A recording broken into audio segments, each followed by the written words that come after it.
أصمعي مديري مدرسة بصرية، كسائي مديري مدرسة كوفية.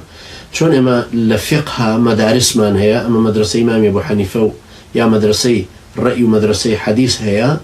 العربي شادو مدرسة ترمان هي بيوتر مدرسة لغة، مدرسة زمانواني لو شيء زمان ولا فرهنج ولا نحو ولا صرف ولا بيكاتكاني تر ولا تعبير وفوناتيك، يعني اوانش جواز مان هي. هموي لخليلي كوري احمدي فراهيدية وهاتو رحمتي خايلي بكسطو حفتاو بينجي هجري كوشي دعاي كردو. أصمعي كان عبد الملك كوري قريبة أمبيا وبرزاء أفرمي ويشكل درياواناني وشي عربي. أفرمي جارك جوي لأفرتك وأفرتك أعرابي شعري خياندوتو وتويتي: أستغفر الله لأمري كله، قتلت إنسانا بغير حله، مثل غزال ناعما في دله، انتصف الليل ولم أصله.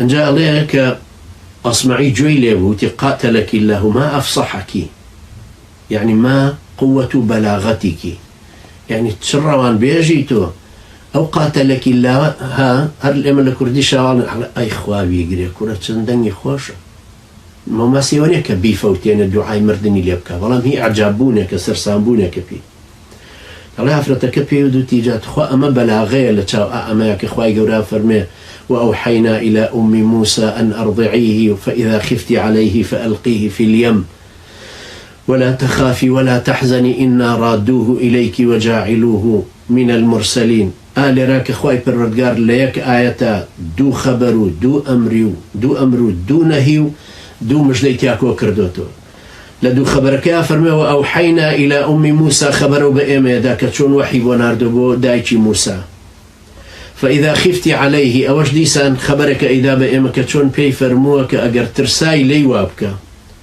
دو أمري شي بيدا وأن أرضعيه ألقيه دو نهي شي ليكردو دو برهلستي ولا تخافي ولا تحزني دو مجدشي بيدا وإنا رادوه إليك وجاعلوه من المرسلين. بلاغتك أم آفرت بليغة كأصمعي بي معجب. أصمعي جارك أرون الرشي ليه برسيه فلان كلمة يعني تشي، الله يعني برد،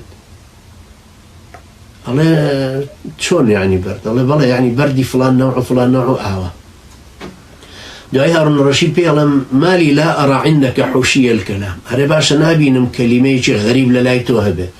الله وكيف يكون عندي حوشيا من الكلام وأنا أحفظ للحجر 50 اسما؟